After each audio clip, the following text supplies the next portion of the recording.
Doctor Mizanur Rahman Azhari বাংলাদেশের জন্য, ইসলামী জগতের জন্য একটা আমাদের জন্য রহমত, ঠিক কিনা বলেন তো? সেই মিজানুর রহমান আজহারি কোনো দলকে গালি দেয়, কোন কোরআনের বিপক্ষে কথা বলে? তার ডাকে মানুষ লক্ষ লক্ষ মানুষ হয়, কিন্তু দেখা যায় কিছু নামদারি ভণ্ড পীরগুলা তার গলার দাম দিছে, তার কল্লার দাম দিছে 10 লাখ। তারা তাদের বক্তব্যে বলে আজহারির গলা যদি কেটে এনে দেন তাহলে 10 লাখ টাকা দেওয়া হবে। নাউজুবিল্লাহ বলেন।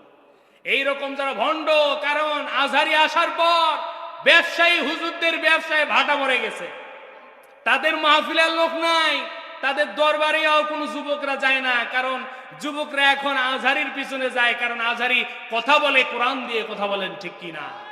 এর থেকে এই মেসেজটা আমরা পাই যে আগামীর বাংলাদেশ কোরআনের বাংলাদেশ, আগামীর বাংলাদেশ কোরআন হাদিসের বাংলাদেশ। কথা বলেন ঠিক কিনা? হযরতে খুবাইব রাদিয়াল্লাহু তাআলা আনহু তিনি কাফেরদের কাছে বন্দী হয়ে গেলেন। কাফেররা তাকে প্রতারণা করে তাকে আটকিয়ে ফেললেন, একটা ঘরের মধ্যে তাকে বন্দী করে ফেললেন। খুবাইবকে খাবার দেয় না, পানি দেয় না, খুবাইবের দুনিয়ার আলো দেখতে দেয় না।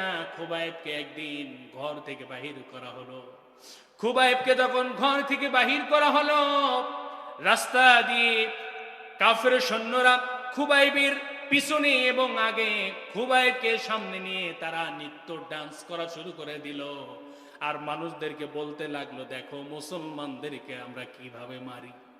এই খুবাইবকে প্রকাশ্যে দিবালোকে মারা হবে, তোমরা কে কে দেখতে চাও আসো আসো। সবাইকে তারা দাওয়াত দিতে লাগতেছিল। খুবাইব খুবই মনক্ষুণ্ণ হয়ে গেলেন, খুবাইবের মনটা ভেঙে চুরমার হয়ে গেলেন। খুবাইব রাস্তা দিয়ে যায় আর আল্লাহকে ডাক দিয়ে বলে, আল্লাহ আল্লাহ, আমার মৃত্যু যেভাবেই হোক না কেন তোমার কাছে একটাই আরজি, আমি যেন প্রকৃত মুসলমান হয়ে মৃত্যুবরণ করতে পারি। খুবাইব রাদিয়াল্লাহু তাআলা আনহুকে রাস্তা দিয়ে নিয়ে যাচ্ছে। খুবাইবকে মারার জন্য একটা মঞ্চ তৈরি করা হয়েছে, মঞ্চের উপর খুবাইবকে তোলা হলো। খুবাইবকে যখন মঞ্চের উপরে তুলবে, খুবাইবকে ডাক দিয়ে বলা হলো, খুবাইব তোমার তো একটু পরেই মৃত্যু হয়ে যাবে, বিভৎসভাবে তোমাকে মারা হবে, তোমাকে মারবো আমরা। এই এলাকার মানুষগুলো যেন তোমাকে দেখে শিক্ষা নেয়, যেন কেউ ইসলাম গ্রহণ না করে। আজকে তোমাকে দিয়ে আমরা দৃষ্টান্ত উপস্থাপন করবো। জোরে বলেন নাউজুবিল্লাহ। খুবাইব, তোমার মনে কি কোনো শেষ ইচ্ছা আছে নাকি? খুবাইব ডাক দিয়ে বলল, আমার স্ত্রী সন্তানের কোনো টেনশন নাই, আমার দুনিয়ার কোনো টেনশন নাই, কারণ আমি থাকবো না, আমার স্ত্রীর দায়িত্ব নেবেন কে? প্রিয় ভাইরা আমার, ইসলামকে প্রতিষ্ঠিত করতে কি তারা আল্লাহকে কতটা ভয় করেছে, তারা আল্লাহর জন্য কি কি সুফে দিয়েছে, এই ঘটনাটা শুনলেই আপনারা বুঝতে পারবেন। প্রিয় ভাইরা আমার, খুবাইব রাদিয়াল্লাহু তাআলা আনহু তিনি বললেন, আমার জীবনের শেষ ইচ্ছা, যতদিন আমাকে তোমরা বন্দী করে রেখেছিলে, ভালো করে নামাজ পড়তে পারি নাই, পানি দাও নাই, খাবার দাও নাই, আমার জীবনের শেষ ইচ্ছা আমি 2 রাকাত আল্লাহর জন্য, আল্লাহকে ভয় করে আল্লাহর সন্তুষ্টির জন্য 2 রাকাত নামাজ পড়তে চাই। আল্লাহু আকবার বলেন। খুবাইব রাদিয়াল্লাহু তাআলা আনহু নামাজ শুরু করে দিলেন। নামাজের মধ্যে এমন মুগ্ধ হয়ে গেলেন, দেখে বোঝা যাচ্ছে না একটু পরেই তার মৃত্যু হয়ে যাবে। মনের মধ্যে কোনো টেনশন নাই, চেহারার মধ্যে কোনো ভয়ের ছাপ নাই, কিন্তু তিনি নামাজটা দ্রুত শেষ করে দিলেন, তাড়াহুড়ো করেই শেষ করে দিলেন, দেরি করলেন না। তাকে জিজ্ঞাসা করা হলো, আপনি তো নামাজ পড়ার সময়, খুবাইব তুমি তো নামাজ পড়ার সময় তো খুবই বিলম্ব করে নামাজ পড়ো, তুমি তো খুব সুন্দর করে নামাজ পড়ো, অনেক সময় নিয়ে তুমি নামাজ পড়ো, আজকে কেন তাড়াতাড়ি শেষ করে দিলা? খুবাইব ডাক দিয়ে বলতেছে, আজকে যদি আমি নামাজ যখন শুরু করেছি, আমার হৃদয়টা আল্লাহ তাআলা প্রশান্তি দিয়ে ভরপুর করে দিয়েছে। আমি যখন নামাজটা পড়তেছিলাম, আমার হৃদয়টা এত শান্তি পাইতেছিল, কিন্তু মনে হয়ে গেল আমি যদি দীর্ঘক্ষণ নামাজ পড়ি আর তোমরা যদি মানুষকে বলো, হাসাহাসি করো, নামাজ ছেড়ে দিলেই তো মৃত্যু হয়ে যাবে, এই ভয়ে নামাজ দ্রুত দেরি করে পড়তেছে, জীবন নিয়ে কত ভয়। এই কথা মানুষদেরকে তোমরা বলবা, এর জন্য আমি আল্লাহর ভয়ে তোমরা ইসলামকে নিয়ে হাসি হাসা করবা, তামাশা করবা, এর জন্য আমি নামাজ বিলম্ব করলাম না, আমি তাড়াতাড়ি শেষ করে দিলাম। তাদের জীবন চলে যাচ্ছে, ইসলামকে নিয়ে তুচ্ছ তাচ্ছিল্য করতে দেয় নাই। কথা বলেন ঠিক কিনা? প্রিয় ভাইরা আমার, খুবাইবের মৃত্যুদণ্ড কার্যকর হবে। খুবাইবকে মঞ্চে তোলা হলো।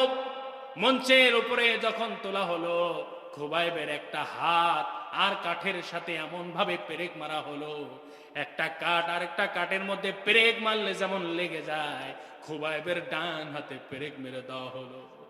বাম হাতে পেরেক মারা হলো, ডান হাতে ডান পায়ে পেরেক মেরে দেওয়া হলো, বাম পায়ে পেরেক মেরে দেওয়া হলো। খুবাইবের পুরা দেহটা পেরেক মেরে মেরে ওই কাঠের মঞ্চে তাকে আটকিয়ে ফেললো। জোরে বলেন আল্লাহু আকবার। খুবাইবের অন্তর থেকে একবার আল্লাহর নামটা যায় না। খুবাইবকে ডাক দিয়ে বলা হলো, খুবাইব, এখনো সময় আছে, তোমার জন্য একটা অপশন আছে। তুমি যদি একটা কাজ করতে পারো, তোমাকে আজকে আমরা ছেড়ে দেব। খুবাইব বলতেছে, কি এমন কাজ যে তোমার জীবন ভিক্ষা দেওয়া হবে? এমন একটা কাজ তুমি যদি করতে পারো। কি কাজ? যে তোমার মুখ দিয়ে তুমি মুহাম্মদকে একটা গালি দিবা। খুবাইব ডাক দিয়ে বলল, আমার জীবন থাকবে না থাকবে এটা কোনো আমি টেনশন করি না, কারণ জীবন দেওয়ার মালিক কে, আবার জীবন কেড়ে নিবে সেই মালিকও কে।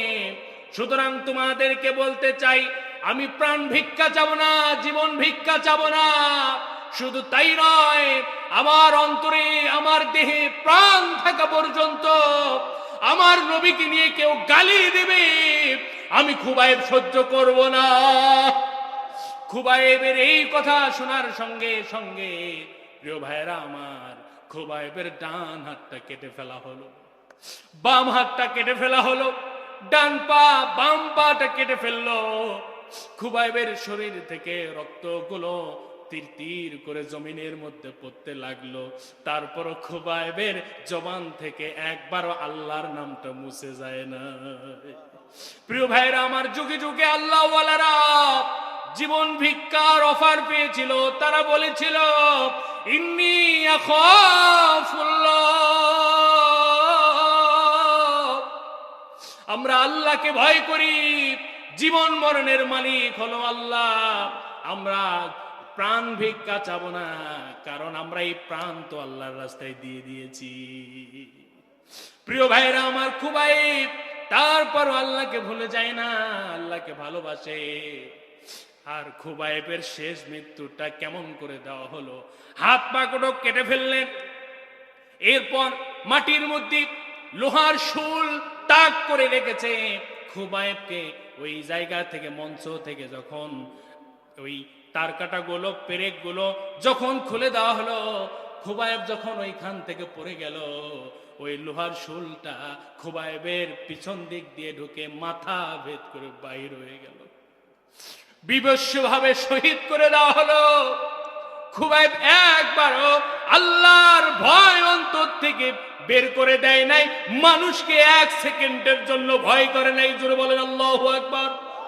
খুবাইব রাদিয়াল্লাহু তাআলা আনহু জীবন দিলেন ইসলামকে প্রতিষ্ঠিত করবার জন্য, আল্লাহর ভয় প্রতিষ্ঠা করবার জন্য। প্রিয় ভাইরা আমার, খুবাইব যে ঘরে ছিল, সেই ঘরে একজন মহিলা, ওই বাড়িতে একজন মহিলা ছিল, নাম হলো জায়নাব। পরবর্তীতে সে ইসলাম গ্রহণ করেছিল। আল্লাহু আকবার। তাকে লোকেরা জিজ্ঞাসা করলো, খুবাইব তো তোমাদের বাড়িতেই রাখা হয়েছিল, খুবাইব ঘরের মধ্যে কি কি করতো তুমি কি জানো নাকি? জয়নব বলতেছে, আমি আমার বাড়িতেই খুবাইবকে রাখার পর আমি মাঝে মাঝে খেয়াল করতাম খুবাইব কি কি কাজ করে, আমি একটু আড়াল থেকে দেখতাম। আমার বাবা বা আমার চাচারা তো খুবাইবকে খাবার দিত না, আমি খেয়াল করে দেখতাম খুবাইব ঘরের মধ্যে হাঁটাহাঁটি করি, আর ঘরের ছাদ থেকে কিভাবে যেন এই আনসিজনে আঙ্গুর ফলগুলো ঝুলে ঝুলে কে যেন রেখেছে। ঘরের মধ্যে আঙ্গুরের থোকাগুলো ঝুলে রয়েছে। খুবাইব গোটা ঘরে ঘোরাফেরা করে আর একটা একটা করে আঙ্গুর মুখে খায়। জোরে বলেন আল্লাহু আকবার। জয়নাব বলতেছে মজার ব্যাপার হলো খুবাইব যখন আল্লাহ তো ভুলে যায় না, সে আল্লাহ আমাকে আনছে যেন আঙ্গুর খাওয়াতে পারে। সুবহানাল্লাহ বলবেন না? এর জন্য লালমনিরহাটের মুসলমান বলেন তো, আল্লাহর পথে থাকলে সবকিছু দায়িত্ব নিবেন কে? প্রিয় ভাইয়ের আমার, এর জন্য যারা আল্লাহর দ্বীনকে প্রতিষ্ঠিত করতে চায়, যারা কিসাসের আইন বাস্তবায়ন করতে চায়, কিসাসের মাধ্যমে আল্লাহর আইন প্রতিষ্ঠার মাধ্যমে, দ্বীন প্রতিষ্ঠার মাধ্যমে তাকওয়া অর্জন করা যায়। কথা বলেন ঠিক কিনা? প্রিয় ভাইয়েরা আমার, এর জন্য আমাদের মসজিদগুলোতে এখন কোরআন দিয়ে কথা বলার দরকার। কোরআনের সঠিক কথাগুলো জাতির সামনে তুলে ধরার দরকার। ইমাম সাহেব যদি যোগ্য ইমামের দায়িত্ব পালন করে, ওই সমাজের প্রত্যেকটা রোগাক্রান্ত মুসল্লি রোগমুক্ত হবে। কথা বলেন ঠিক কিনা? ঠিক কিনা বলেন? কিন্তু আমরা তো এমন ইমাম মুয়াজ্জিন নেই, টাকার ভয়ে দাঁত নাই মুয়াজ্জিনের। শীতকালে আজান দেয়, হাইয়া আলাস সালাহ কইতে কইতে হাইয়া আলাস সালাহর অবস্থা খারাপ। এরপর আমাদের রংপুরের একজন বক্তা আছেন, সুন্দর করে বলতে পারে যে এমন মুয়াজ্জিন সাহেব সিলেক্ট করছে, সেই মুয়াজ্জিন আজান দেয় নামাজ পড়ে না, আজান দেয় নামাজ পড়ে না, পানের দোকান করে। এখন জোহরের নামাজ পড়ে মুসল্লিরা বলছে, এই মুয়াজ্জিন তুই আজান দেশ নামাজ পড়িস না, পানের দোকান করিস। তখন বলে 300 টাকার আজানে হয় না, আরো আবার নামাজ। কথা বলেন ঠিক কিনা? 300 টাকা বেতন, 9 মাস বাকি, সে নামাজ বাদ দিয়ে পানের দোকান করে। কথা বলেন ঠিক কিনা? এর জন্য ভাই, আমাদের বিল্ডিং করা বাড়ি, প্রাইভেট টিউশনি যাকে দিয়ে করাই, তাকে দিই 3000 টাকা, 12 দিনে মাস। কথা বলেন ঠিক কিনা? 1 ঘন্টা পড়ায়। আর একজন মুয়াজ্জিন, একজন ইমাম 24 ঘন্টা দায়িত্ব। কোথাও সে যাইতে পারে না, আজান দিলেই তাকে চলে আসতে হবে, টাইম টু টাইম আজান দিতে হবে। আজান দেওয়ার আসার পর মুরব্বী এসে দেখে একটু বালু জমা হয়েছে মসজিদে, তার রাগ পুরাটা চাষির উপরে না ঝেড়ে মুয়াজ্জিনের উপর ঝাড়ে। কথা বলেন ঠিক কিনা? প্রিয় ভাইয়ের আমার, এর জন্য ইমাম মুয়াজ্জিনদেরকে একটু টাকা, একটু হাদিয়া বাড়ায়া দিয়া হলো যোগ্য ইমাম আনেন। তাফসির মাহফিল লক্ষ লক্ষ না হলেও চলবে, কিন্তু একজন ইমাম দুর্বল হলে চলবে। কথা বলেন ঠিক কিনা? এর জন্য ইমামরা হলো সমাজের ডাক্তার। ইমামরা কি? সমাজের ডাক্তার। এই ডাক্তার যদি 200 টাকা ভিজিটের ডাক্তারকে দেখাবেন নাকি 700 টাকা ভিজিটের ডাক্তারকে দেখাবেন? আপনারাই তো বলেন রংপুরে গিয়ে দেখাইছি, লালমনিরহাটের কোনো ডাক্তার না, একদম রংপুর হাসপাতালের 700 টাকা ভিজিট দিছি, খুব বড় ডাক্তার, বলি কিনা? হ্যাঁ? আর আপনি 200 টাকা দামের ডাক্তারকে দেখায় আপনার রোগ ভালো হয়, চলেন রংপুর, বলেন কি বলেন না? তাহলে আপনি প্রাইভেট পড়ান 3000, ডাক্তার দেখাতে গেলে দেন 700, 1000, আর আপনার মসজিদের ইমাম সাহেবের দেন 3000, তার 9 মাস বাকি। কথা বলেন ঠিক কিনা? এর জন্য ইমাম নিতে হবে যোগ্য। আপনারা যদি 100 করে টাকা দেন, আপনার সমাজে 100 লোক, 10,000 টাকা হবে না? এর মধ্যেই ভালো মানের ইমাম আসবে, যিনি কোরআন হাদিস দিয়ে আপনাদেরকে বুঝাতে পারবে। আপনি বলবেন হুজুর, এই হুজুরদের মধ্যে এত রেট। প্রিয় ভাই, ভালো জিনিস খাইতে গেলে তো টাকা একটু বেশি লাগবে, ঠিক কিনা? আপনি এই যে হাতিবান্ধায় চা খাবেন 10 টাকা, 5 টাকা, আবার লালমনিরহাটে এমন হোটেলও আছে 50 টাকা 1 কাপ চায়ের দাম, আছে না নাই? ওই চা এই চা একই, খালি যাস একটু কি গেট আপ ঠেট আপ আছে না নাই? এই জন্য আমাদেরকে টার্গেট করতে হবে। আপনার ছেলেকে, আপনার পরিবারকে, আপনার সমাজকে রক্ষা করতে হলে যোগ্য ডাক্তার, যোগ্য ইমামের দরকার, আছে না নাই? আমরা ইমাম যখন খুঁজি, পাই টু পাই খুঁজি। ইমামের বউ পর্দা করে কিনা, ইমাম বিড়ি খায় কিনা। ইমাম বিড়ি খেলে তো নামাজ তাদের পিছনে আপনারা পড়েন না? ইমাম বিড়ি খোর, ওই ইমামের পিছনে আপনারা নামাজ পড়েন, কারা কারা হাত তোলেন? একজন হাত তুলছে,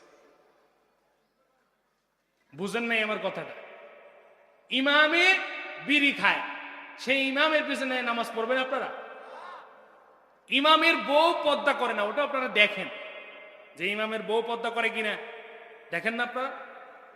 ইমামের বউ পর্দা করে কিনা ওটা দেখেন, ইমামের লেনদেন ভালো কিনা সেটা দেখেন, ইমাম সিগারেট খায় কিনা সেটা দেখেন, ইমামের এলাকা তার কোনো বড় ঘটনার কোনো দুর্নাম আছে কিনা সেইটাও খোঁজ নেন। সেটা হলো দিনে 5 বার নামাজ পড়বার জন্য। কথা বলেন ঠিক কিনা? 3000 টাকা বেতন, তাই কত খবরদারি আছে না নাই? কিন্তু যে ইমামকে আপনি সিলেক্ট করতেছেন, যে ইমাম একটা ভোটের মাধ্যমে ইমাম নিয়োগ করলেন, সে বাংলাদেশের 5টা বছর ক্ষমতায় থাকবে, সেই ইমাম মদ খায় না, ঘুষ খায় না, সুদ খায় না, সিগারেট খায়, গাঞ্জা খায়, তার মেয়ে কেমন, তার বউ কেমন, এই জায়গায় আপনারা আর খোঁজ নেন না। যার হাত দিয়ে রাস্তা বাজেট হবে, কথা বলেন ঠিক কিনা, যার হাত দিয়ে বিল্ডিং হবে, সরকারি স্থাপনা হবে, কোটি কোটি টাকা তার দিয়ে লেনদেন হবে, সেইখানে আপনি তাকওয়া খুঁজেন না, তাকওয়া খুঁজেন 3000 টাকা ইমামে।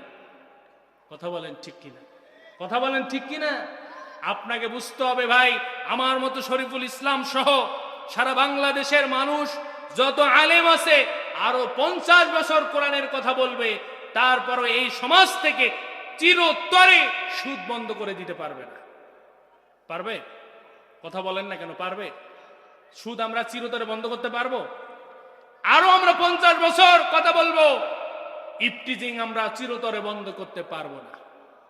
কথা যদি বুঝে থাকে বলেন ঠিক না বেঠিক? যদি আমরা আরো 50 বছর কোরআনের দাওয়াত দেই, আমরা এই বাংলাদেশ থেকে ঘুষ বন্ধ করতে, নির্মূল করতে পারবো না। পারবো কি? কিন্তু একজন ইমাম যিনি 2 আসন মিলে ভোট পায়, সেই আমাদের নেতা, সে যদি সংসদে একটাবার 20 সেকেন্ড ওয়াজ করে, মাননীয় স্পিকার, বাংলাদেশ 90% মুসলমানের দেশ, এই দেশে হিন্দু বৌদ্ধ খ্রিস্টান তারা আমাদের ভালোবাসায় কলিজার মধ্যে থাকবে, তাদের নিরাপত্তা আমরা দিব, কিন্তু যারা 90% মুসলমান, আমি একজন মুসলমান এমপি হিসাবে বলতে চাই, কালকে থেকে নামাজ বাধ্যতামূলক করতে হবে। এই ওয়াজ যদি 20 সেকেন্ড ওয়াজ করা হয়, আর স্পিকার যদি কয় হ্যাঁ মেনে নিলাম, বলেন তো 20 বছর ওয়াজ করে যে ফায়দাটা আমরা করতে পারি নাই, জায়গা মতো 20 সেকেন্ড ওয়াজ হয়েছে, কাজ হয়েছে কি হয় নাই? প্রিয় ভাইয়ের আমার, কিন্তু আমরা জায়গা মতো লোক পাঠাই কেমন জানেন? সারা দিন জনদরদি, রাত্রেবেলা মদ খেয়ে গাছ খেয়ে ধাক্কা মেরে কয় ভাই সাইড দেন। এমন নেতারে বানাই জায়গা মতো পাঠাই, যেই নেতা ওইখানে যায় কোরআনের বিরুদ্ধে আইন পাশ করে। কথা বলেন ঠিক কিনা? কথা বলেন, কথা কি ঠিক না ব্যাঠিক? প্রিয় ভাইয়েরা, আমরা কিন্তু কোনো দলের বিরুদ্ধে বলতেছি না। মুসলমান হিসাবে আমরা নামাজ আল্লাহর বিধান দিয়ে হোক, এটা আমাদের নরমালি একটা চাওয়া। চাওয়া কিনা? চাওয়া কিনা বলেন? কারা কারা চান ইসলাম দিয়ে একটা বার দেশটা চলুক? 2 হাত তোলার লাগে দেখান। লিল্লাহে তাকবীর, হাত নামা। এটা আমরা কোনো দলের পক্ষে বললাম, বিপক্ষে বললাম? আমরা মুসলমান, আমাদের মনে একটা তামান্না, নবীজি ইসলামী রাষ্ট্র করেছিল, আমরা একটু দেখতে চাই আসলে কেমন হয়। কথা বলেন ঠিক কিনা? আমরা তো আইয়ুবের শাসন দেখেছি, আমরা দেখিনি, মুরব্বীরা দেখেছে। মুজিবের ভাষণ দেখেছি, শহীদ জিয়ার ভাষণ দেখেছি, ইরশাদের সবকিছু আমরা দেখেছি। সব দেখা শেষ পর্যন্ত স্বৈরাচারেরও আমরা রাজনীতি দেখলাম। সব দেখা শেষ, আমরা একবার করতে চাই কুরআন হাদিসের বাংলাদেশ। এটার পক্ষে যারা থাকবে আমরা তাদের পক্ষে আছি। কথা বলেন ঠিক কিনা? আর এটার বিরুদ্ধে যারা যাবে, তারা এখনো বুঝে নাই বাংলার তৌহিদি মুসলমান এখন ইসলামের দিকে অনেক অ্যাডভান্স। এলোমেলো কথা বললে আর হবে না, তারা এখন কোরআন দিয়ে দেশ দেখতে চায়। আপনি যদি কথা বলেন, এই লাইনেই বলেন, লাইনচ্যুত হয়েন না, তাহলে জায়গা পাবেন না। যে কোনো দল আসতে পারেন, আমাদের কোনো আপত্তি নাই। আমরা চাই কোরআন দিয়ে একটু দেশটা চলুক, সম্পূর্ণ না হোক, নামাজ কায়েম হোক, সুদ বন্ধ হোক, ঘুষ বন্ধ হোক, তাও তো ভালো থাকবে দেশটা, ঠিক কি না? এটা আমাদের নরমালি চাওয়া, কেউ মন খারাপ করেন না, আমি কাউকে কষ্ট দেওয়ার জন্য বললাম না। প্রিয় ভাইয়ের আমার, ডাক্তার মিজানুর রহমান আজহারি বাংলাদেশের জন্য, ইসলামী জগতের জন্য একটা আমাদের জন্য রহমত, ঠিক কিনা বলেন তো? সেই মিজানুর রহমান আজহারি কোনো দলকে গালি দেয়? কোন কোরআনের বিপক্ষে কথা বলে? তার ডাকে মানুষ লক্ষ লক্ষ মানুষ হয়, কিন্তু দেখা যায় কিছু নামদারি ভণ্ড পীরগুলা তার গলার দাম দিছে, তার কল্লার দাম দিছে 10 লাখ। তারা তাদের বক্তব্যে বলে আজহারির গলা যদি কেটে এনে দেন তাহলে 10 লাখ টাকা দেওয়া হবে। নাউজুবিল্লাহ বলেন। এইরকম যারা ভণ্ড, কারণ আজহারি আসার পর ব্যবসায়ী হুজুরদের ব্যবসায় ভাটা পড়ে গেছে, তাদের মাহফিলের লোক নাই, তাদের দরবারেও কোনো যুবকরা যায় না, কারণ যুবকরা এখন আজহারির পিছনে যায়, কারণ আজহারি কথা বলে কোরআন দিয়ে। কথা বলেন ঠিক কিনা? এর থেকে এই মেসেজটা আমরা পাই যে আগামীর বাংলাদেশ কোরআনের বাংলাদেশ, আগামীর বাংলাদেশ কোরআন হাদিসের বাংলাদেশ। কথা বলেন ঠিক কি?